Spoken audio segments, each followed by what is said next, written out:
نحمده ونصلي على رسوله الكريم اما بعد فقد قال الله تبارك وتعالى كما ورد في سورة الانشقاق اعوذ بالله من الشيطان الرجيم بسم الله الرحمن الرحيم فلا اقسم بالشفق والليل وما وسق والقمر اذا اتسق لتركبن طبقا عن طبق فما لهم لا يؤمنون صدق اللہ العظیم رب اشرح لي صدری ویسر لي امری واحلل عقدۃ من لسانی یفقهوا قولی اللهم ربنا الہمنا رشدنا واعذنا من شرور انفسنا اللهم ارنا الحق حقا وارزقنا اتباعه وارنا الباطل باطلا وارزقنا اجتنابه اللهم وفقنا لما تحب وترضى آمین یا رب العالمین۔ سورۃ المدثر کے درمیان میں اللہ تعالیٰ نے قسمیں کھائیں اور اس میں چاند اور رات اس کا ذکر آیا خاص طور پر۔ یہی معاملہ نظر آیا ہمیں سورہ انشقاق میں، اس کے بھی درمیان میں قسمیں کھائیں۔ عام طور پر قسمیں جو ہیں سورتوں کے شروع میں ہوتی ہیں، اگرچہ استثناءات ہیں اور بھی مثالیں اس کی ہیں، لیکن یہ ہے کہ عام طور پر قسمیں ہوتی ہیں شروع میں۔ والفجر وليال العشر والشفع والوتر قسمیں ہیں، اسی طریقے والعصر قسم ہے شروع میں ہے، والتین والزیتون وطور سینین وہذا البلد الامین۔ عام طور پر سورتوں کے آغاز میں قسمیں کھائی جاتی ہیں، لیکن کچھ اس کی استثناءات ہیں جن میں سے یہ دو مقامات بہت اہم ہیں، اور ان دونوں کے ضمن میں جو باتیں میں عرض کر رہا ہوں انہیں آپ تفسیر نہ سمجھیں، بلکہ وہ انٹیوشنل اور جو وجدانی ایک مجھے تاثر اس سے حاصل ہوا ہے وہ میں آپ کے سامنے بیان کر رہا ہوں۔ چنانچہ میرے نزدیک سورہ مدثر کی آیات میں بعثت محمدی صلی اللہ علیہ وسلم کا ذکر ہے۔ اس میں کیا فرمایا گیا؟ کلا والقمر، قسم ہے چاند کی۔ حضور کی بعثت سے پہلے جو ہدایت نبوت تھی وہ گویا کہ چاند کے مانند تھی۔ ابھی جیسا کہ آپ کو معلوم ہے، میں نے بیان بھی کیا تھا، تدریجاً نبوت کا ارتقاء ہو رہا تھا نبوت اور رسالت میں، تو وہ گویا کہ جیسے چاند کی روشنی ہوتی، چاند کی روشنی سورج کی روشنی کے سامنے تو کوئی حیثیت نہیں رکھتی، لیکن یہ ہے کہ وہ چاند کے مانند تھی۔ پھر ایک بڑی طویل رات آئی، اور وہ رات ہے 600 برس، جس میں کوئی نبی کوئی رسول دنیا میں موجود نہیں تھا، حضرت عیسیٰ علیہ السلام کے اور حضور کے مابین صلی اللہ علیہ وسلم۔ تو وہاں کلا والقمر واللیل اذ ادبر، اب جب کہ حضور کی بعثت ہوئی ہے تو وہ رات اب گویا کہ پیٹھ موڑ کر جا رہی ہے، اس کی روانگی ہے۔ والصبح اذا اسفر، اور قسم ہے صبح کی جب کہ وہ روشن ہو جائے۔ گویا کہ خورشید نبوت محمدی اب طلوع ہو گیا ہے، تو اب گویا کہ یہ سورج کے مانند ہے، یہ خورشید نبوت ہے۔ وہ چاند کا معاملہ تھا، یہ اب خورشید نبوت محمدی ہے۔ اور فرمایا نذیرا للبشر، للبشر، یہ خبردار کرنے کے لیے ہے پوری نوع انسانی کو، کسی قوم کو نہیں۔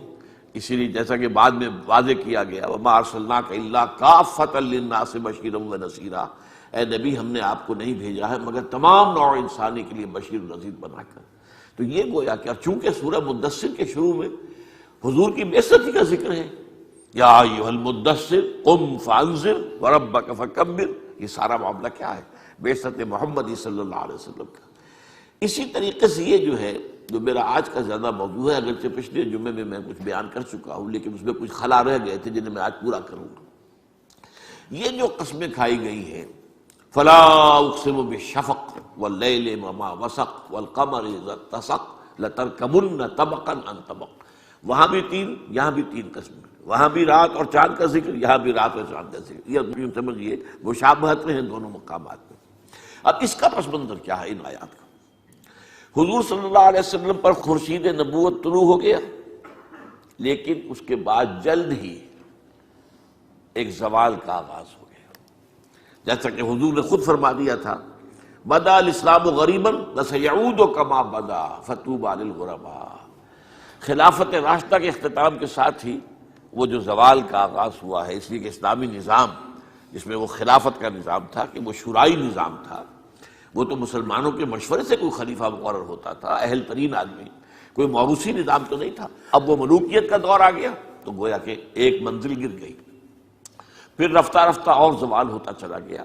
تو اس اعتبار سے ایک وقت وہ آیا، آج سے یوں سمجھیے 300 برس قبل، کہ گویا کہ خورشید نبوت محمدی غروب ہو گیا، البتہ اس کی صرف شفق کی لالی جو ہے وہ باقی رہ گئی۔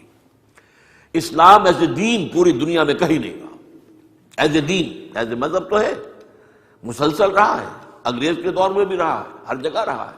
نماز روزے پر تو پابندی کہیں نہیں لگی، چاہے وہ جو امپیریلزم جو تھا، یورپین امپیریلزم، کسی نے بھی نماز روزے پر پابندی نہیں لگائی، لیکن وہ دین کی حیثیت سے وہ آپ کو معلوم ہے کہ آج سے 300 برس قبل جو ہے وہ غروب ہو گیا سورج۔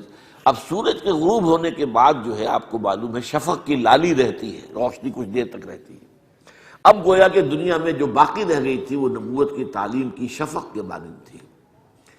فلا اقسم بالشفق واللیل وما وسق، اس کے بعد جو رات شروع ہوئی ہے اور جو کچھ اس نے اپنے اندر سمیٹ لیا، یہ رات جو ہے 300 برس کی نوع انسانی پر، اس کو آپ اچھی طرح سمجھ لیجیے، اس کے دو پہلو ہیں۔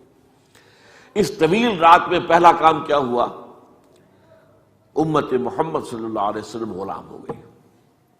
یورپین امپیریلزم انڈونیشیا سے لے کر موراکو تک، یہاں تک کہ 20ویں صدی کے آغاز میں سلطنت عثمانیہ بھی ختم ہو گئی۔ گویا کہ یہ رات جو ہے، اس نے یہ سیاہی جو ہے، اس رات کی سیاہی امت مسلمہ پر اس حیثیت سے ہوئی۔ اور اس رات کی سیاہی کا دوسرا پہلو کیا تھا؟ اسی کے دوران دجالیت نے اپنا تانا بانا بنا ہے، وہ جو میں آپ سے عرض کر چکا ہوں، یہ جو فرمایا واللیل وما وسق، اور قسم رات کی، اور جو کچھ اس نے اپنے اندر سمیٹ لیا ہے۔ عام طور پر مفسرین نے اس میں لکھا ہے کہ رات کے وقت چور بھی نکل آتے ہیں، ڈاکو بھی کرتے ہیں، وحوش اور درندے بھی جنگلوں میں نکل آتی ہے، لیکن یہ جو میں آپ کے سامنے رکھ رہا ہوں، پھر میں عرض کر رہا ہوں، یہ میری ایک وجدانی جو ہے، وہ میرا ایک خیال ہے جو آپ کے سامنے رکھ رہا ہوں، لیکن مجھے اس کے پر بہت وثوق حاصل ہے۔ اس رات نے اپنے اندر کیا کچھ سمیٹا ہے؟ نمبر ایک، آپ امت مسلمہ کی غلامی ہے، پورا یورپین امپیریلزم، یورپین کولونیلزم جس سے ہم کہتے ہیں، وہ چھا گیا۔ اور دوسرے، دجالیت نے 3 جو ہے پردے انسانیت کے اوپر، نوع انسانی کے اوپر تان دی ہے۔ یہ میں پہلے بیان کر چکا ہوں، لیکن یہ چیزیں بار بار بیان کرنے کی اور یاد کرنے کی۔ سب سے اونچا پردہ کیا ہے؟ سیاست کی سطح پر، ریاست اور سیاست کی سطح پر، نمبر 1 سیکولرزم، مذہب کو علیحدہ کر دو، ریاست سے کوئی تعلق نہیں ہے مذہب کا۔ نمبر 2 عوامی حاکمیت، ہم خود حاکم ہیں، خود قانون بنائیں گے، جو چاہیں گے بنائیں گے، 2 مردوں کی شادیاں کرائیں گے، ہمارا اختیار ہے۔ اور نمبر 3 وطنی قومیت، وطن کی بنیاد پر قومیت ہوگی کہ کسی ایک محدود علاقے میں رہنے والے سب برابر کے شہری ہیں۔ یہ 3 چیزیں ہیں جس کی بنیاد پر جو دین کا معاملہ، دین تو فرق کرتا ہے مسلم اور غیر مسلم میں۔ اسلامی ریاست جو ہے، ظاہر بات ہے کہ اس میں مسلم اور غیر مسلم کا سٹیٹس ایک نہیں ہے، غیر مسلم یا ذمہ ہے یا معاہد ہو سکتا ہے، لیکن وہ برابر نہیں ہے۔ وہ مسلمان جو ہے، اس کا اصل شہری مسلمان ہے، اس لیے کہ وہ ایک نظریاتی مملکت ہے، وہ ایک قومی ریاست اس معنی میں نہیں ہے، وطنی قومیت کی بنیاد پر نہیں ہے، جس کو اقبال نے کہا تھا کہ ان تازہ خداؤں میں بڑا سب سے وطن ہے، جو پیرہن اس کا ہے وہ مذہب کا کفن ہے۔ تو یہ دجالیت کا ایک جو ہے پورے عالم انسانی کے اوپر۔ دوسرا، معاشی سطح پر سود، حرام ترین شے جو شریعت کے نزدیک ہے، جوا، پھر فحاشی کو ذریعہ بنانا آمدنی کا۔ آج انسان یہاں پہنچ گیا ہے، UN نے طے کیا ہے کہ پروسٹیٹیوشن سے کوئی نفرت نہ کی جائے، یہ کوئی برا کام نہیں ہے، یہ بھی ایک پروفیشن ہے۔ پروسٹیٹیوٹس مت کہو انہیں، دے آر سیکس ورکرز، جیسے کوئی اور ورکر ہوتے ہیں، کنسٹرکشن ورکرز ہوتے ہیں جو تعمیرات کے کام میں لگے ہوئے ہیں، اینٹیں ڈھو رہے ہیں یا کچھ اور کر رہے ہیں، یا وہ جو ہے تغاری کے اندر مسالہ ڈال کر جو ہے سیمنٹ وغیرہ کا وہ اوپر پہنچا رہے ہیں، تو ایسے ہی یہ کام انہوں نے اپنی جسمانی قوت استعمال کی، انہوں نے اپنا ایک جنسی عضو جو ہے وہ استعمال کیا، کمائی کر کے، اس میں کیا حرج کی بات ہے؟ تو اور منشیات، یہ 4 چیزیں، یہ جو ہے معاشیات کے ضمن میں یہ پوری دنیا کے اوپر اس کا تانا بانا ہے۔ تیسرا، معاشرتی سطح پر یہ شرم اور حیا، اس کی اقدار ختم، بے حجابی اور یعنی بے شرمی، بے حیائی۔ پھر عورت اور مرد کی مکمل مساوات، ہر اعتبار سے مساوی۔ پھر یہ کیا ہے؟ یہ خاندانی اقدار جو ہیں ان کو ختم کرو۔ عصمت و عفت کو کیا سمجھتے ہو؟ کوئی خاص اہمیت نہیں ہے، اور خاندانی اقدار کو ختم کرو۔ عورت کو نکالو گھر سے باہر، وہ گھر میں رہ کر جو ہے وہ چراغ خانہ نہ رہے بلکہ وہ محفل شب محفل بن جائے. تو یہ تیسرا ہے. البتہ یہ تیسرے کا معاملہ میں نے بار بار کہا ہے، یہ تیسرا پردہ ابھی عالم اسلام پر پوری طرح نہیں آیا ہے، لیکن اس کے لیے جو جد و جہد ہو رہی ہے، جو بلینز اور بلینز آف ڈالرز دیے جا رہے ہیں، جو این جی اوز کو ان کاموں پر جو ہے لگا دیا گیا ہے، ہماری اپنی آئیڈیالوجی کونسل جو کچھ کر رہی ہے، ہمارا جو کچھ جو ہے مشرف نے کیا تھا، یہ سب کیا ہے؟ ان غائبی قوانین کو بھی ختم کرو. اس میں بھی صورت وہی آ رہی ہے نا. اصل جو اس وقت سفارشات آئی وہ کیا ہے کہ بالکل برابر ہو جائے طلاق کے معاملے میں مرد اور عورت. اسلام کے نظام میں یہ ہے کہ مرد کو اختیار ہے طلاق دینے کا، عورت کو طلاق کا اختیار نہیں ہے. وہ خلا حاصل کر سکتی ہے، وہ حاصل کرے گی یا عدالت کے ذریعے یا اپنے خاندان کے بزرگوں کے ذریعے. وہ ان کو قائل کرے گی کہ میں اس کے گھر میں نہیں بچ سکتی اور اس کے یہ معاملات ہیں، تب اس کو خلا ملے گی. اس کے ہاتھ میں اختیار نہیں ہے. لیکن یہ کہ اس کو برابر کرنا، سارا وہی مغربی تہذیب. اس لیے کہ آپ کو معلوم ہے ہنٹنگٹن نے جو مقالہ لکھا تھا 1993 میں، کلیش آف سویلائزیشن، اسے ڈیولپ کر کے اس نے 3 سال کے بعد 1996 میں پوری کتاب کی شکل میں شائع کیا، کلیش آف سویلائزیشن. اور وہ سویلائزیشن سے تصادم جو ہو رہا ہے وہ صرف اسلام کا ہے، اسلامی تہذیب ہے جو راستے میں رکاوٹ بن رہی ہے. یہ ایک دم جو کر دیا تھا سابق صدر جو مشرف تھا، اس نے جو کچھ کیا کہ ایک دم جو ہے تمام جتنے بھی ادارے ہیں سیاسی ان میں 30%، 33% عورتوں کی نمائندگی ہو جائے. پوری دنیا میں کہیں نہیں. ہم تو گویا کہ ان کے چمچے ہی نہیں کڑسے بن گئے، اس تہذیب کا کڑسا بن گیا پاکستان. کہ کہیں ہاں ہندوستان میں جمہوریت ہے، وہاں تو یہ نہیں ہے. امریکہ جمہوریت کی ماں ہے، اس کہہ لیجیے اس کی معراج ہے، وہاں تو یہ نہیں ہے.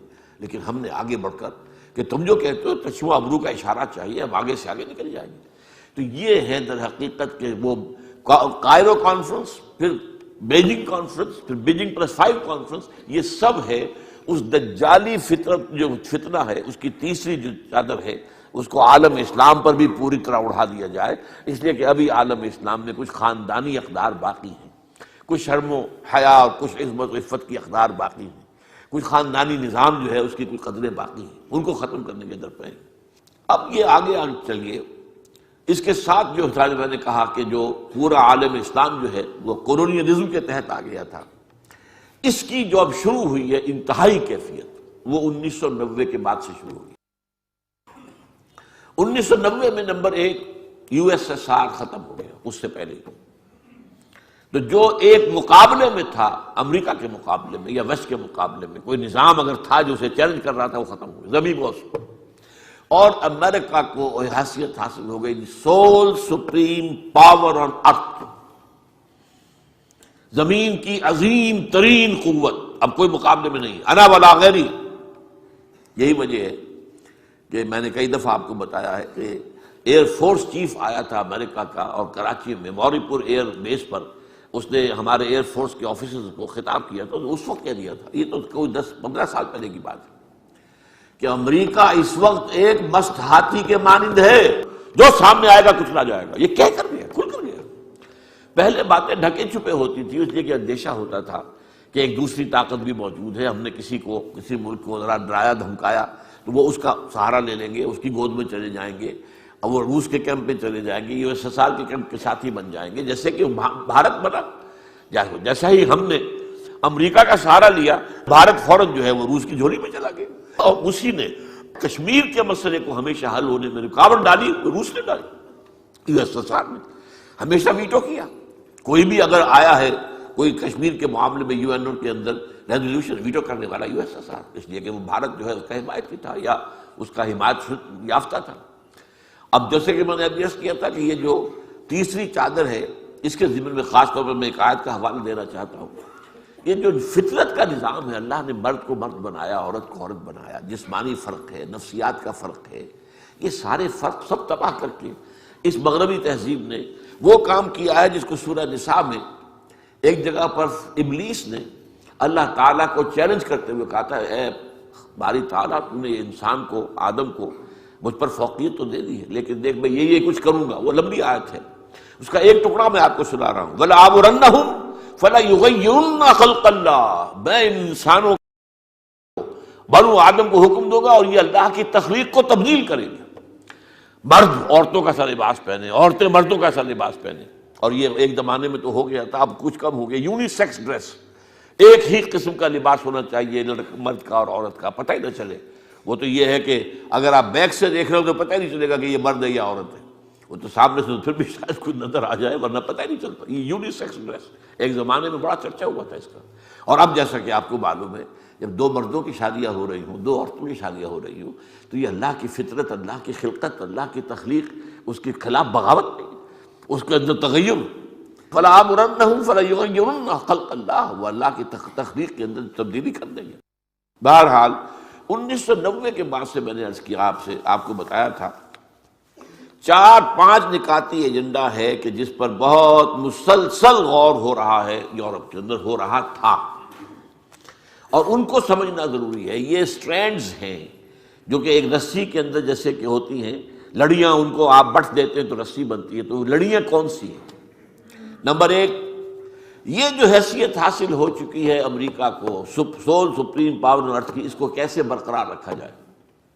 سارے تھنک ٹینکس ان کے جو ہیں اس پر لگے ہوئے تھے، تمام جو ہے اسٹیٹ ڈپارٹمنٹ ہو اور چاہے پینٹاگون ہو، وہ سب کے سب جو ہیں وہ لگے ہوئے تھے اس کے اوپر کہ اس کے اوپر غور کریں، اور تھنک ٹینکس جو ہیں یہ سوچیں کہ یہ حیثیت مینٹین کیسے کی جائے کہ یہ جو سول سپریم پاور آن ارتھ ہے اس کے مقام کو برقرار رکھا جائے۔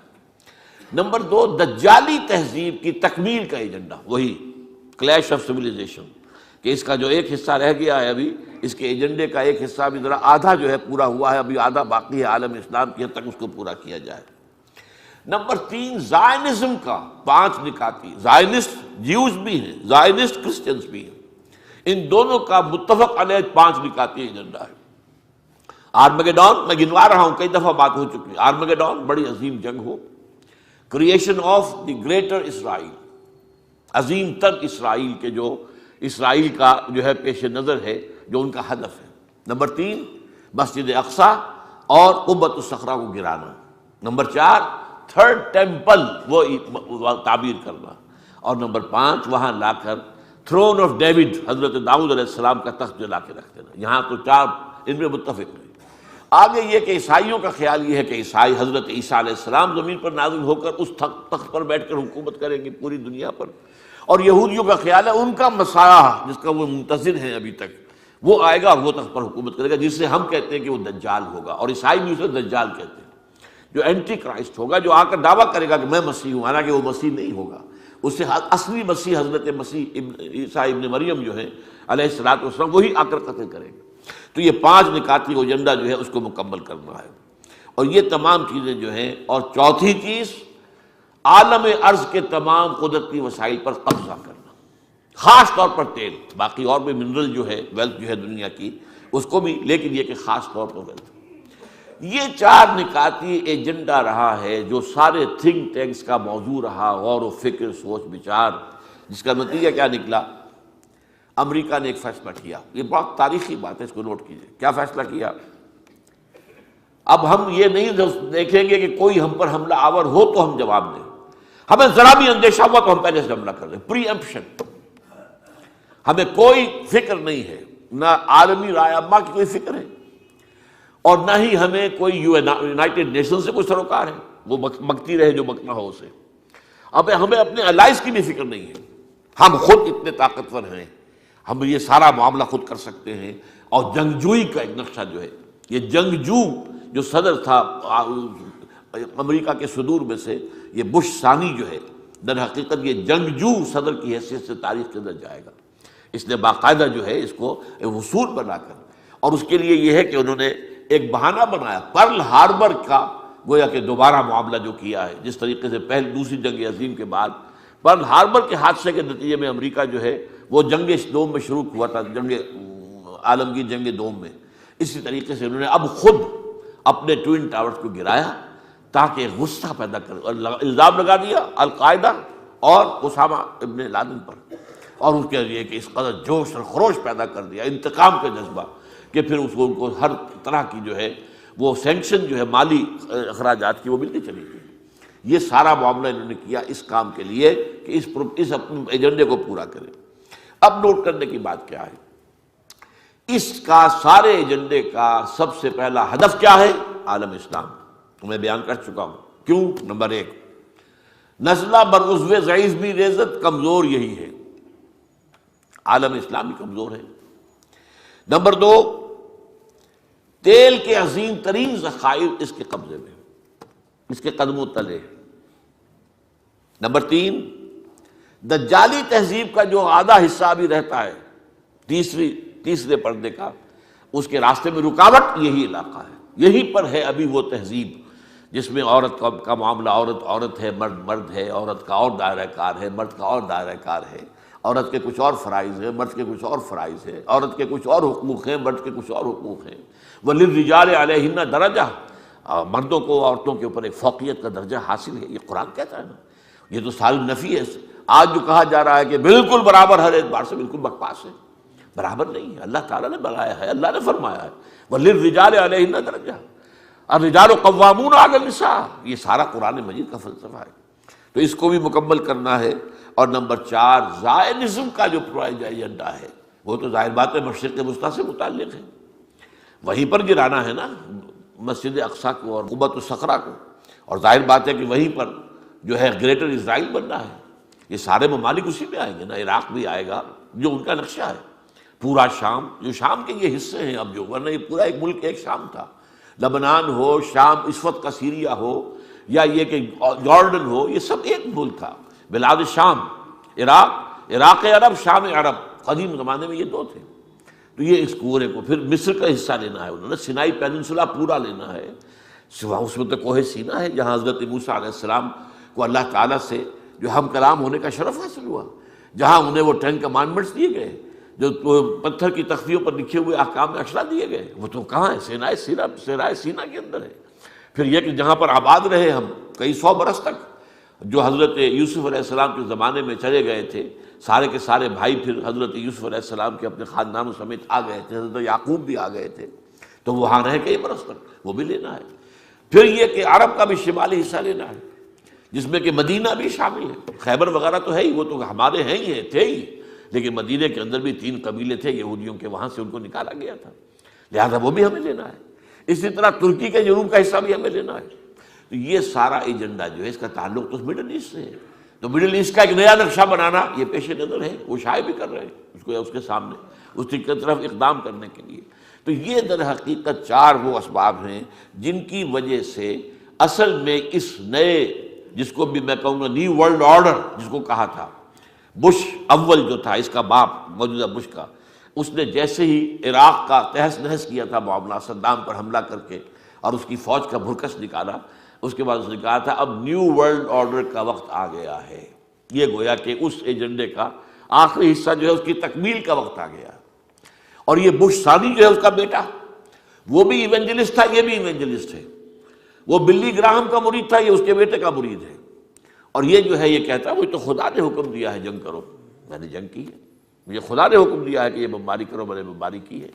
یہ بڑا کٹر قسم کا عیسائی ہے، اور اس نے، یہ میں پچھلے جمعے میں آپ کو بتا چکا ہوں، 2005 عیسوی میں 40 ارب ڈالر اس نے دیے ہیں، جو کہ یہ عیسائیوں کی مذہبی تنظیمیں ہیں، وہ زیادہ جو نیو کونز والے کہلاتے ہیں اور جن کا معاملہ جو ہے ایونجلسٹ کہلاتے ہیں، بورن اگین کرسچنز کہلاتے ہیں، یہ لوگ جو ہیں 40 ارب ڈالر اس نے دیا۔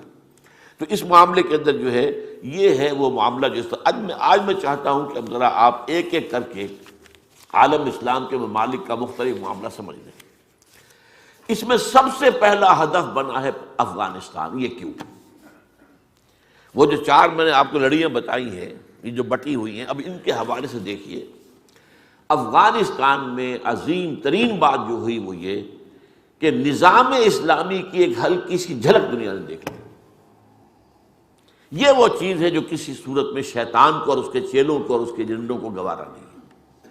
وہ تو اقبال نے جو نظم لکھی تھی، کب لکھی تھی ذرا نوٹ کیجئے، 1936 کے اندر، اور اس میں جو ابلیس کی زبان سے انہوں نے کہا ہے کہ مجھے یہ اندیشہ ہے، عصر حاضر کے تقاضاؤں سے ہے، لیکن یہ خوف ہو نہ جائے آشکارا شرع پیغمبر کہیں، شرع پیغمبر، شرع محمدی صلی اللہ علیہ وسلم، اس کی برکات کا کہیں ظہور دنیا میں نہ ہو جائے۔ اگر وہ ہو گیا تو میری ابلیسیت کا پردہ چاک ہو جائے گا، میرا سارا تانا بانا جو میں نے بڑی محنتوں سے بنایا ہے، صدیوں کی محنت سے بنایا ہے، وہ سارا جو ہے وہ ختم ہو جائے گا، وہ جو ہے برباد ہو جائے گا۔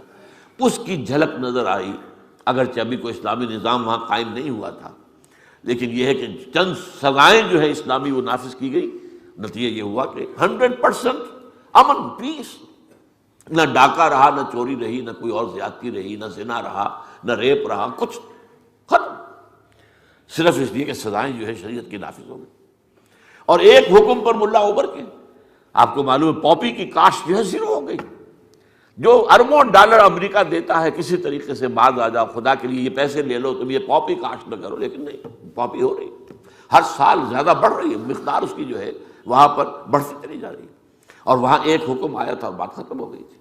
تو یہ نظام جو ہے اگر کہیں یہ بڑھ گیا اور اس نے کوئی شکل اختیار کر لی جو جدید جو تصورات ہیں ریاست کے ان کے بھی مطابق ہو جائے، اور اسلامی تمام اقدار اس کے اندر موجود ہوں، خلافت راشدہ کے اصول بھی موجود ہوں، اور عہد حاضر کے جو بھی انسٹیٹیوشنز ڈیولپ ہوئے ہیں وہ بھی پورے طور پر بروئے کار آ جائیں، تو گویا کہ ابلیسیت کا خاتمہ ہو جائے گا۔ اب یہی وجہ ہے، نوٹ کیجئے، یہ بڑے عظیم تاریخی حقائق ہیں۔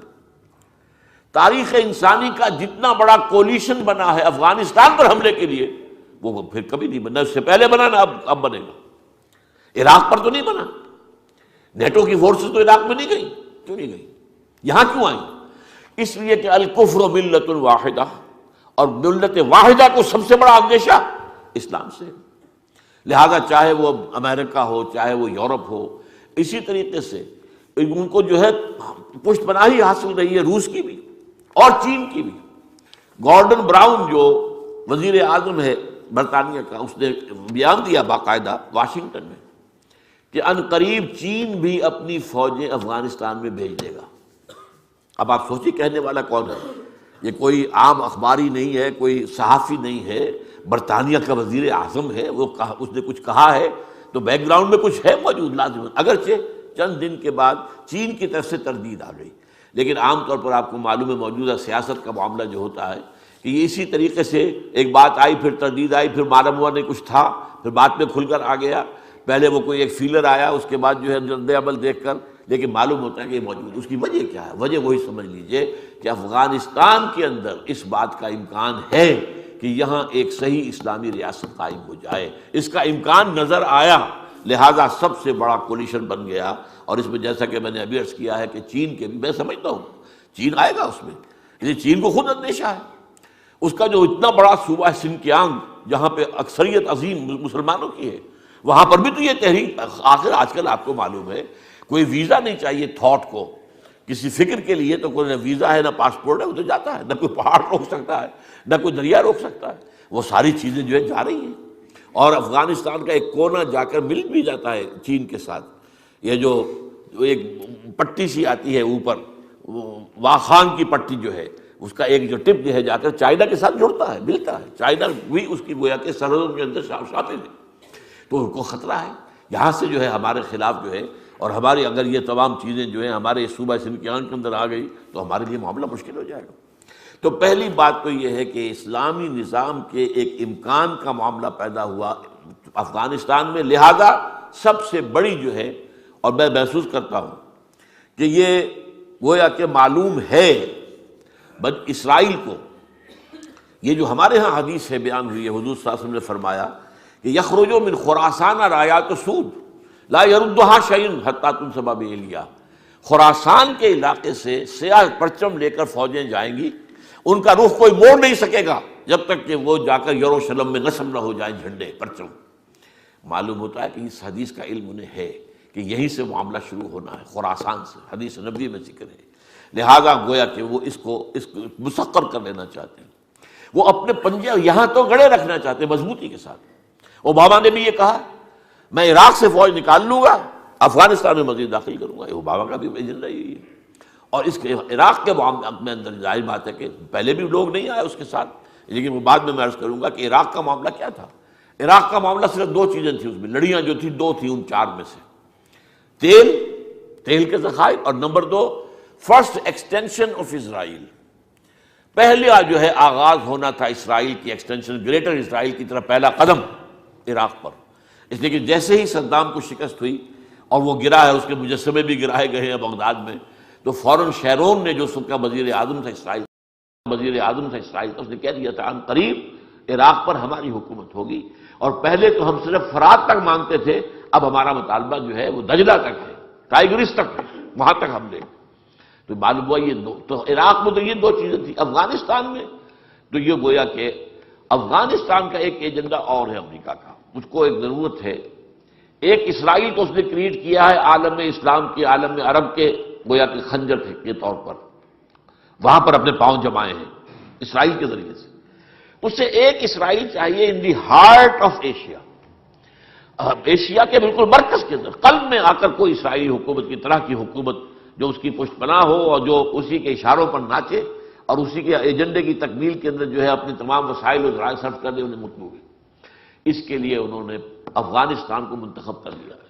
یہاں سے تو ہر صورت ان کا پروگرام یہ ہے، بعد میں عرض کروں گا یہ ان کا پروگرام ہے، ہوگا کیا یہ اللہ جانتا ہے، وہ اس کو معلوم ہے، لیکن پروگرام ان کا کیا ہے۔ یہاں سے تو انہوں نے اپنے پنجے جو ہیں وہ گاڑ کر رکھنے ہی رکھنے ہیں ہر حالت کے اندر، چاہے اس کی وجہ سے اب انہوں نے جو کچھ کیا ہے، اب آپ کو معلوم ہے پاکستان کے اوپر جو حملے ہیں ان کے، اب پاکستان کے صوبہ سرحد کے سیٹلڈ ایریا کے اندر شروع ہو گئے، بنو کے اندر آ گیا حملہ، اور یہ بڑا ایک ہے۔ ہماری حکومت کہے جا رہی کوئی معاہدہ نہیں، کوئی معاہدہ، اور ان سے برابر آ رہا معاہدہ ہے، ہمارا معاہدہ ہے، ٹرائی پارٹائٹ ایگریمنٹ ہے ہمارا، یہ سے فریقی ایگریمنٹ ہے۔ افغانستان کی حکومت، پاکستان کی حکومت اور امریکہ اور نیٹو، ان کی حکومت، ان کا معاہدہ ہے، یہ حملے ہوں گے اور ہم مل جل کر کر رہے ہیں اور آپس میں ایک دوسرے کے تعاون سے کر رہے ہیں۔ یہ سارا معاملہ مغرب سے جو خبر آ رہی وہ یہ ہے، یہاں سے نہیں کوئی معاہدہ نہیں، ہمیں نہیں معلوم، کوئی ہوگا شاید ہوگا، اگر ہوگا تو مشرف کے زمانے کا ہوگا، کوئی ریکارڈ نہیں ہے، کوئی ہمارا معاہدہ نہیں ہے، اور اس کے بعد یہ ہے کہ چھوٹا سا بیان دے دینا، بس بس بس اب نہیں، بس اس کے علاوہ نہیں، اب برداشت نہیں ہوگا، اب ہماری ساورنٹی کو آپ چیلنج نہیں کر سکے، لیکن ہو رہا ہے۔ اس لیے کہ انہوں نے افغانستان کو اپنے بس پر کے چھوڑنا نہیں ہے، اسے ایک اسرائیل بنانا ہے ان دی ہارٹ آف ایشیا۔ یہ اس کے بارے میں، افغانستان کے بارے میں اقبال کے میں آپ کو دو شعر سناتا ہوں۔ آسیا، یہ ایشیا کا وہ ہے آسیا، آسیا یک پیکر آب و گلست، یہ مٹی اور پانی کا ایک پیکر ہے، جیسے انسان کا جسم ہے مٹی اور پانی سے بنا، نہ گارے سے بنا ہے۔ ملت افغان دری پیکر دلست، جس طرح انسان کے جسم کے اندر دل ہے تو ملت افغان جو ہے وہ ایشیا کے دل کی حیثیت رکھتا ہے۔ از فساد او فساد آسیا، اگر وہاں فساد ہوگا پورے ایشیا میں فساد ہو جائے گا۔ از کشاد او کشاد آسیا، اور اگر وہاں کے حالات جو ہے کھل جائیں، بہتر ہو جائیں گے تو وہ جو ہے پورے ایشیا کے اندر راز کھل جائے گا۔ تو اس کو وہ چاہتے ہیں اپنا اسرائیل بنانا، اور جیسا کہ میں نے آپ سے کیا کہ اس کے ضمن میں چونکہ وہ حدیث بھی موجود ہے اور یقیناً اسرائیلیوں کے علم میں ہوگی، یہ لوگ بہت ریسرچ کرتے ہیں ان کے سامنے، چنانچہ ایک حدیث میں آیا ہے کہ صرف ایک درخت غرقد کا ہوگا کہ جو یہودیوں کو پناہ دے گا جب حضرت مسیح علیہ السلام کا نزول ہوگا، اور اس کے بعد جو یہودیوں کا قتل عام ہوگا تو اس وقت ایک درخت ہوگا جو یہودی کو پناہ دے گا غرقد، باقی کوئی درخت بھی پناہ نہیں دے گا۔ جو اگر کوئی یہودی اس کے پیچھے چھپے گا تو درخت پکار کر کہے گا کہ اے عبداللہ، اے مسلمان، میرے پیچھے یہ چھپا ہوا یہودی سے قتل کر۔ اور انہوں نے اپنے ہاں سب سے زیادہ پلانٹیشن غرقد کی ہوئی ہے، انہیں معلوم ہے، اور یہ میرے علم میں نہیں ہے، ہماری زبان میں اس غرقد کا کیا ترجمہ ہوگا، کون سا وہ درخت ہے، اور آیا وہ اسلام کا کوئی درخت ہمارے ہاں ہے کہ نہیں ہے، لیکن یہ کہ یہ ہے، بتایا گیا کہ اسی درخت کی سب سے بڑی پلانٹیشن ہوئی ہے، تو یہ حدیث ان کے علم میں۔ نمبر 3، ظاہر بات ہے کہ سینٹرل ایشیا کے تیل کے ذخائر کے لیے راستہ چاہیے، اور وہ افغانستان سے ہو کے گزرتا ہے، تیل سے بہت زبردست ذخائر وہاں موجود ہے۔ ابھی تو چائنا کوشش کر رہا ہے، وہاں سے اس نے پائپ لائن بچھا دی ہے اور وہ چاہتا ہے کہ وہاں سے وہ تیل جو ہے ادھر سے اپنے ہاں لے جائے، لیکن امریکہ کے ایجنڈے میں ہے۔ وہ اصل میں گریٹر بلوچستان بھی اس لیے بنانا چاہتا ہے کہ اس کے راستے سے افغانستان اور وہاں سے ہو کر یہ راستہ بن جائے، یہ در حقیقت جو ہے سینٹرل ایشیا کے تیل کے ذخائر تک، اور پھر وہاں پر بے انتہا منرلز بے انتہا ہے افغانستان کے اندر، اور یہ ہمارے علم میں نہیں جتنے ان کے علم میں۔ ایک زمانے میں جب کہ ابھی وہ جنگ جاری تھی، اور جو ہمارے ہاں کے کچھ سائنسدان، جن میں سے وہ ایک، ان کا نام آپ کو معلوم ہوگا، وہ پھر کچھ جیل میں بھی رہے، کچھ بشیر الدین محمود، ایٹمک سائنسدان کے بارے میں لوگوں کو شک و شبہ میں ڈال دیا گیا کہ وہ شاید قادیانی ہے، قادیانی نہیں ہے، مخلص مسلمان ہے، سنی مسلمان ہے۔ انہوں نے جا کر جو جائزے لیے، ان کا کہنا یہ تھا کہ عظیم ترین ذخائر جو ہے تیل کے وہ خود افغانستان کے اندر موجود ہیں، اور جو منرل ویلتھ وہاں پر ہے اس کا کوئی اندازہ ہی نہیں ہے، کیونکہ وہ اصل میں سائنسدان ہے اور ایٹمک سائنسدان ہے، ان کی بات ہی ہے۔ اور وہاں پر بھی اگر زیر زمین میٹھے پانی کے اتنے بڑے ذخیرے ہیں کہ پورے افغانستان کو اگر اس کے ذریعے سے ان کو ٹیپ کر لیا جائے تو اسے باغ و بہار بنایا جا سکتا ہے۔ اب یہ چیزیں اگر ان کے علم میں ہیں تو ظاہر بات ہے کہ ان کے علم میں بھی ہے، اسی لیے انہوں نے سب سے بڑا مرکز جو بنایا ہے وہ در حقیقت افغانستان کو بنایا ہے۔ اس میں ایک بات اور بھی عرض کر دوں، امریکہ جیسی سپر پاور جو ہے وہ اپنے تمام جو ہے آپشن کو ایک ہی نہیں رکھا کرتی، آلٹرنیٹ آپشنز بھی ان کے رہتے ہیں۔ ایک آپشن ان کا ہارٹ آف ایشیا میں ایک اسرائیل کریٹ کرنے کا ایک آپشن یہ تھا، اور شاید اب بھی ہو، کشمیر کو، گریٹر کشمیر، انڈین کشمیر، پاکستانی کشمیر اور ادھر سے گلگت ہنزا ملا کر گریٹر کشمیر، کیونکہ یہ گلگت ہنزا بھی اس زمانے میں سکھوں کی ریاست جو تھی کشمیر کی، ان میں شامل تھے، ان کو بنا کر، اور اس سے یہ کہ چائنا کو کنٹین کرنے کا پروگرام جو ہے وہ بھی مکمل ہو جائے، اور ہارٹ آف ایشیا میں ایک اسرائیل بن جائے۔ آبادی کتنی ہے وہاں؟ بہت تھوڑی ہے، ان سب کو سونے میں بھی تول دے تو وہ ان کو جو ہے استعمال کر سکتے ہیں، اپنی مرضی کے مطابق ان سے جو ہے وہ پالیسیاں بنوا سکتے ہیں۔ تو ان کا ایک آلٹرنیٹ یہ رہا ہے۔ یہی وجہ ہے کہ ایک رابن رافیل ہوتی تھی، اس رابن رافیل کی بیوی کے جو ضیاء الحق صاحب کے ساتھ حادثے کے اندر ہلاک ہوا، سفیر جو تھا، اس کی بیوی مسز رابن رافیل، وہ وہاں پر under secretary of state for South Asia تھی اس زمانے میں۔ اس نے باقاعدہ بیان دیا تھا، اس نے کہا تھا کہ ہم بھارت سے اس کا کشمیر لیں گے، پاکستان سے اس کا کشمیر لیں گے، ناردرن ایریاز لیں گے، اور پاکستان نے جو کچھ رقبہ دے دیا تھا لداخ کا علاقہ جو چین کو، وہ بھی واپس لیں گے، اور ان سب کو ملا کر ایک گریٹر کشمیر قائم ہوگا۔ وہ تو بھارت اس وقت تک جو ہے وہ امریکہ کے پھندے میں پھنسا نہیں تھا۔ بھارت کے وزیر داخلہ نے کہہ دیا تھا اس فلور آف دی ہاؤس کے اوپر کہ امریکہ کی اپنی نیت خراب ہو چکی ہے کشمیر کے بارے میں، وہ اڑا رہا۔ اب ظاہر بات ہے کہ بھارت بھی اس کی جھولی میں ہے، یہ بھی ہو سکتا۔ ایک اور بھی اسکیم سامنے آئی ہے، اور یہ پاکستان کے ایک سرونگ میجر آرمی کے، انہوں نے آ کے مجھے بتایا، جو آج کل ناردرن ایریا کے اندر ہی کام کر رہے ہیں، کہ وہاں تو بڑا شدید اندیشہ پیدا ہو رہا ہے کہ اسماعیلی ریاست قائم ہو جائے گی۔ وہاں بہت عرصے سے بہت پیسہ جو ہے اسماعیلیوں نے، آغا خان نے، وہ جو وہاں پر لگایا ہے، اس کی وجہ سے اس کا امکان موجود ہے کہ گریٹر جو ہے وہ اسماعیلی ریاست قائم ہو جائے۔ بہرحال یہ ان کے آپشنز ہیں۔ بہرحال اب آئیے اب پاکستان کی طرف۔ پاکستان کا معاملہ کیا ہے؟ سب سے پہلے اسلامک فنڈامنٹلزم کا فکری اور علمی گڑھ وہ پاکستان، لہذا اس قلعے کو ختم کرنا، مسمار کرنا جو ہے وہ ان کے لیے لازم ہے۔ نمبر 2، واحد اسلامی مسلمان ایٹمک پاور ہے، تو وہ جو گریٹر اسرائیل کا نقشہ ہے اس کو شروع کرنے سے پہلے اس پاکستان کے ایٹمی دانت توڑنے ضروری ہیں، ورنہ اگر وہ معاملہ شروع ہو گیا تو جو طوفان اٹھے گا پورے عالم اسلام کے اندر عوامی سطح پر، وہ حکومتوں کو بہا کر لے جائے گا، اور اس وقت خطرہ موجود ہے کہ کہیں فنڈامنٹلسٹ حکومت پاکستان میں قائم نہ ہو جائے۔ ان کے ہاتھ میں اگر ایٹمک ہتھیار آ گئے تو پھر ظاہر بات ہے کہ وہ استعمال بھی ہو سکتے ہیں، ہمارے خلاف استعمال ہو سکتے ہیں۔ لہذا اس کے ایٹمک دانت توڑنا یہ ان کے پروگرام میں شامل ہے، کم سے کم دانت توڑ دیے جائیں۔ نمبر 3 یہ کہ چائنا کا گھیراؤ مکمل کرنے کے لیے، اس لیے کہ یہی آؤٹ لیٹ ہے چائنا کو جو ملا ہوا ہے۔ چائنا نے بہت انویسٹ کیا ہے پاکستان میں، یہ جو شاہراہ ریشم بنائی ہے کتنا پیسہ خرچ ہوا اس کا، کتنے فوجیوں نے اس کی جانیں دی ہیں وہاں پر۔ یہ پہاڑوں کے جو ہے ان کو تو کاٹ کاٹ کر سڑکیں بنانا کوئی آسان کام تھا؟ اس میں ہماری جو ہے آرمی نے بھی کام کیا ہے بہت، لیکن یہ کہ بہت بڑا حصہ اس میں چائنیز کا ہے، انہوں نے بنایا۔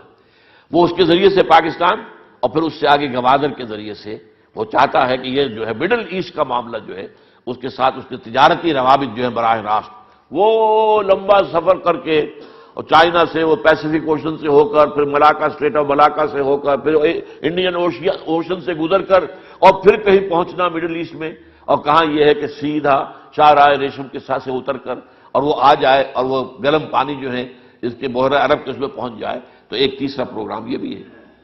چوتھا پروگرام کیا ہے؟ بلوچستان کو گریٹر اسرائیل، گریٹر بلوچستان بنا کر ایک تو اس سے وہ راستہ لینا ہے تھرو افغانستان ٹو جو سینٹرل ایشیا کے ڈپازٹ سے آئل کے، اور پھر یہ کہ خود اس کے اندر جو ہے بہت بڑے پیمانے کے اوپر منرل دولت موجود ہے، یہ اس وجہ سے بھی ہے۔ پھر یہ ہے پاکستان کا معاملہ کہ اس کے ایٹمک دانت توڑ کر اور اس سے بھارت کے رحم و کرم پر چھوڑ دیا جائے، پھر جو چاہے بھارت کرے۔ اس میں کئی دفعہ آپ کو بتا چکا، کنڈولیزا رائس کا یہ بیان وہ اب اسی مقام پر ہے جس پر کبھی وہ مسز رابن رافیل تھی، اسی پوسٹ پر اب کون؟ بلکہ اس سے ذرا اوپر کے store per secretary of state ہے یہ تو وزیر لیول پر ہے. اس نے کہا ہے کہ پاکستان کے مستقبل کا فیصلہ بھارت اور امریکہ مل کر کرے گا. یہ اس کے آن ریکارڈ ہے. اس میں کوئی بات ایسی نہیں ہے کہ جو کوئی ادھر سے سنی سنائی ہو. یہ باتیں ان کے سامنے موجود ہیں. اس اعتبار سے بھارت پاکستان کا معاملہ جو ہے اس میں نمبر 2 ہے. نمبر 1 افغانستان کے بعد نمبر 2. کیوں؟ اس لیے کہ اسلامک فنڈامنٹلزم کا علمی اور فکری گڑھ پاکستان. نمبر 2 بلوچستان کے راستے سے ہی جو ہے وہ انہیں گریٹر جو ہے ذخائر جو ہے تیل کے سینٹرل ایشیا کے وہاں تک پہنچنے کا راستہ نکالنا ہے. نمبر 3 چائنا کے گھیراؤ کی تکمیل کرنی ہے. اور یہ سارا جو ہے چائنا نے انویسٹ کیا ہوا ہے اتنا کچھ، اور اس کے سارے نقشے کو ختم کرنا ہے، اس کے پیش نظر ہے. نمبر 4 بھارت کو امریکہ نے جو ایک تحفہ دیا بہت بڑا، اس کی دوستی جو آ گیا ہے، اس کا دوست بن گیا ہے، اس کا الائی بن گیا ہے، اسٹریٹجک پارٹنر بن گیا ہے، تو آخر کچھ تو قیمت دینی تھی نا. اس کے ساتھ سول نیوکلیئر معاہدہ کیا ہے، اتنا بڑا معاملہ کیا ہے کہ اب اسے کھلی چھوٹ ہے، جہاں سے چاہے دنیا سے وہ جو بھی ہے نیوکلیئر بم بنانے والے جو بھی مصائب جو ہوتے ہیں، جو بھی چیزیں ہیں، پرزے ہیں، جو سامان ہیں، وہ جہاں سے چاہے خرید لے. اس کو اختیار ہے، پورا اختیار ہے. تو یہ تحفہ دینے کے ساتھ پاکستان کے ایٹمک دانت توڑ کر پاکستان کو اس کے رحم و کرم پر ڈال دینا ہے. ایک طرف بھارت جو ہے اسکرو کر رہا ہے ہمیں، ہمارے خلاف جو ہے ٹائٹ کر رہا ہے، پانی کے ذریعے سے ہمیں گویا کہ گھٹنوں کے بل گرانے کے لیے اس کا پورا نقشہ بنا ہوا ہے. وہ اس پورے علاقے کو، پنجاب کے علاقے کو پورے کو، وہ ریگستان دوبارہ جیسے باریں کبھی ہوتی تھی، نیلی بار اور فلاں یہ باریں جو ہوتی تھی، یہ سب سیرا تھے، یہ سب سیرا کے اندر تبدیل ہو جائے گی. اس کے بعد نمبر 4 پر ان کا پروگرام سعودی عرب اور شام کا بھی ہے. سعودی عرب کیوں؟ سعودی عرب جو ہے سورس ہے وہابزم کی، اور وہابزم جو ہے اس نے در حقیقت جو اسلامک فنڈامنٹلزم ہے بنیادی، اس کو جو ہے بہت تقویت دی ہے دنیا کے اندر. اور اس کو بھی وہ فنڈامنٹلسٹ کے حیثیت سے وہابزم کو بھی گالی کے طور پر استعمال کرتا ہے ویسٹ. اور ظاہر بات ہے کہ وہاں پر آپ کو معلوم ہے وہاں کے نظام تعلیم میں قرآن شامل ہے، انٹیگرل پارٹ ہے اس کا. وہاں تو جو کچھ بھی ہو رہا ہے تو اب ظاہر بات ہے انہوں نے یہ تو کر دیا حکومت نے امریکہ کی منشا پر کہ وہ اپنے نصاب میں سے جو کتابیں ہیں نصابی، ان میں سے جہاد اور قتال کی آیات نکال دی، ان میں سے جو عیسائیوں اور یہودیوں کے خلاف آیات ہیں وہ نکال دی، تاکہ نوجوان نسل کے ذہن میں وہ آیات نہ آئیں، یا ایھا الذین آمنوا لا تتخذوا اليہود والنصارى اولیاء. نہ پڑھے لوگ یہ، لیکن قرآن کو تو نہیں بند کر سکتے سعودی عرب.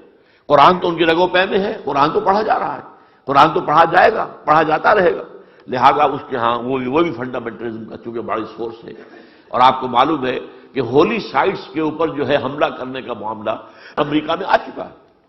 اب آخری بات یہ ہے کہ یہ تو وہ باتیں ہیں جو میں نے آپ سے عرض کیا کہ جو ان کا نقشہ ہے.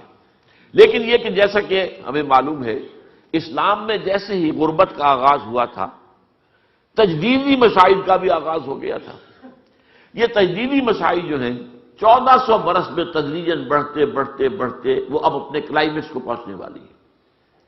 اب وہ وقت آ گیا ہے تجدید کامل جو ہے اللہ کے دین کی ہو کر رہے گی. اور یہی در حقیقت ان آیات میں سے تیسری آیت کا مطلب ہے. یہ جو فرمایا فلا اقسم بالشفق واللیل وما وسق والقمر اذا اتسق، یہ تجدید کا چاند رفتہ رفتہ جب کہ بھرتا ہے. وہ چاند ایک پہلے دن کا ہلال ہے، پھر ہے دوسری تیسری چوتھی 14 صدیوں میں آ کر اب اسلام کی تجدید کامل ہونے والی ہے. یہ وہ وقت آ چکا ہے جب مجدد کامل کا ظہور ہوگا. اور اسی کے ضمن میں مختلف تجدیدی مسائل جو ہیں وہ چھوٹی چھوٹی تجدیدی مسائل یہ عالم اسلام میں چل رہی ہیں، ہندوستان پاکستان میں بھی چل رہی ہیں، پاکستان میں خاص طور پر. تو اس حوالے سے یہ اس آیت کا جو تیسرا جو حصہ ہے ان آیات کا فلا اقسم بالشفق واللیل وما وسق والقمر اذا اتسق لترکبن طبقا عن طبق. یہ تجدید کا کام بھی جیسے نبوت کی تکمیل ہوئی تھی وہ بھی کئی ہزار برس میں جا کر ہوئی، حضرت آدم سے حضور صلی اللہ علیہ وسلم تک کئی ہزار برس تکمیل نبوت اور تکمیل رسالت تدریجاً. اسی طریقے سے یہ جو تجدید اب ہونی ہے، تجدید دین، تجدید اسلام اور کامل تجدید، اس کا بھی وقت اب آ گیا ہے. تو ہونا تو یہ ہے، البتہ یہ کہ اس سے پہلے مسلمانوں کو کچھ زخم لگنے ہیں، ہمیں کچھ سزائیں ملنی ہیں. ہوگا وہی جو اللہ چاہے گا بالآخر اسلام کا غلبہ ہوگا پوری دنیا میں، یہ چمن معمور ہوگا نغمہ توحید سے، یہ ہو کر رہے گا۔ لیکن اس سے پہلے عالم عرب پر اللہ تعالیٰ کی طرف سے کوئی سختی یا کوئی عذاب کے کوڑے، اور اسی طریقے سے ہو سکتا ہے کہ ہم پر، کیونکہ نمبر 2 مجرم ہم ہیں، ہم نے اسلام کے نام پر ملک بنایا اور 61 برس ہو گئے، وہ اسلام ہمارے سامنے کہیں نہیں ہے، وہ اسلام کا نظام عدل اجتماعی کہیں نہیں ہے، لہذا ہم مجرم ہیں، بہت بڑے مجرم ہیں۔ اللہ معاف کر دے، ہمیں اور مزید مہلت دے دے، اس کے لیے دعا ہم کر سکتے ہیں۔ لیکن اونچ نیچ ہونے کے بعد لَتَرْكَبُنَّ طَبَقًا عَن طَبَقٍ، لازماً تم چڑھو گے درجہ بدرجہ، یہ ہونا ہے، ہو کر یہی رہے گا بالآخر کہ اسلام کا بول بالا ہوگا اور تجدید ہوگی دین کی کامل انشاءاللہ العزیز۔ اب اس میں ہر شخص کا معاملہ یہ ہے کہ وہ اپنی جگہ سوچے اس کا کنٹریبیوشن کیا ہے۔ ایک کام ہونا تھا وہ ہو گیا، حضور کے دستے مبارک سے ہو گیا، ابو جہل محروم رہ گیا، ابو لہب محروم رہ گیا، وہ محروم رہے۔ ابو بکر جو ہے آگے آ گئے، اور علی آگے آ گئے، عمر آگے آ گئے، حمزہ آگے آ گئے۔ تو یہ تو پھر ہر شخص کا اپنا معاملہ ہے، کون آگے رہتا ہے کون پیچھے رہتا ہے۔ جیسے کہ فرمایا نذیرا للبشر لمن شاء منکم ان یتقدم او یتاخر، اب جو چاہے وہ آگے بڑھ جائے، جو چاہے پیچھے رہ جائے۔ ایک دفعہ جو ہے نبوت کا خورشید تو طلوع ہو چکا ہے، اب کون ہے جو آگے بڑھتا ہے تصدیق کرتا ہے، اور کون وہ ہے جو پیچھے رہ جاتا ہے۔ پیچھے رہنے والے محروم رہ جائیں گے، سامنے آنے والے تصدیق کرنے والے یہ اللہ کی رحمتوں کے اہل قرار پائیں گے۔ اسی طرح اب ہے تجدید کامل تو ہونی ہے، ہو کر رہنی ہے، لیکن یہ کہ اب اس کے اندر کون ہے کہ جو اپنا حصہ ڈالنے کو تیار ہو، کون اپنے جسم و جان کی توانائیاں اس کے اندر صرف کرنے کو تیار ہو، کون اپنے مالی وسائل و ذرائع کو اس کے لیے صرف کرنے کے لیے تیار ہوں۔ اقول قولی ھذا واستغفر اللہ لی ولکم ولسائر المسلمین والمسلمات۔